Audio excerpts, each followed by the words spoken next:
जिले के अनूपपुर, जितहरी, पुष्पराजगढ़, कुतमा में वनवासी लीलाओं की प्रस्तुतियां मध्य प्रदेश शासन एवं संस्कृति विभाग द्वारा तैयार राम कथा साहित्य में वर्णित वनवासी चरित्र पर आधारित प्रस्तुतियां होंगी।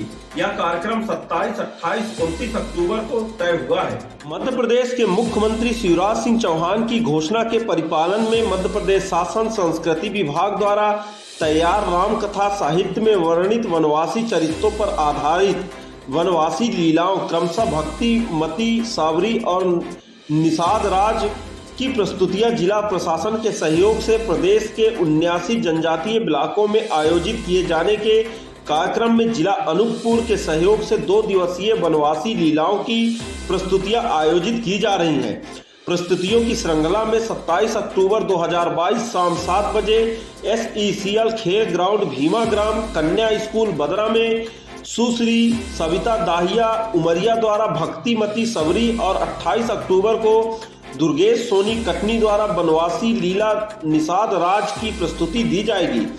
प्रस्तुति अंतर्गत 28, 29 अक्टूबर को शासकीय उत्कृष्ट उच्चतर माध्यमिक विद्यालय जितहरी अनूपपुर में, 29, 30 अक्टूबर को शासकीय उच्चतर माध्यमिक विद्यालय खेल मैदान गांधी मंच कोतमा अनूपपुर में भी इन दोनों की वनवासी लीलाओं की प्रस्तुतियां दी जाएंगी। इन दोनों ही प्रस्तुतियों का आलेख योगेश त्रिपाठी एवं संगीत संयोजन मिलिंद त्रिवेदी द्वारा किया गया है। यह 2 दिवसीय कार्यक्रम प्रतिदिन 7 बजे से आयोजित किया जाएगा। वनवासी लीला नाट्य भक्ति सबरी कथा में बताया कि पिछले जन्म में माता सबरी एक रानी थी जो भक्ति करना चाहती थी, लेकिन माता सबरी को राजा भक्ति करने से मना कर देते थे। तब सबरी माँ गंगा से अगले जन्म भक्ति करने की बात कहकर गंगा में डूबकर अपने प्राण त्याग देती है।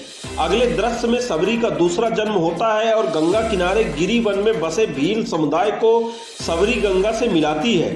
भील समुदाय सबरी का लालन पालन करते हैं और सबरी युवा अवस्था में आती है तो उनका विवाह करने का प्रयोजन किया जाता है, लेकिन अपने विवाह में जानवरों की बलि देने का विरोध करते हुए वे घर छोड़कर घूमते हुए मतंग ऋषि के आश्रम में पहुंचती हैं, जहां ऋषि मतंग माता सबरी को दीक्षा देते हैं। आश्रम में कई कपि भी रहते हैं जो माता सबरी का अपमान करते हैं। अत्यधिक वृद्धावस्था होने के कारण मतंग ऋषि माता सबरी से कहते हैं कि इस जन्म में मुझे तो भगवान राम के दर्शन नहीं हुए, लेकिन तुम जरूर इंतजार करना, भगवान जरूर दर्शन देंगे।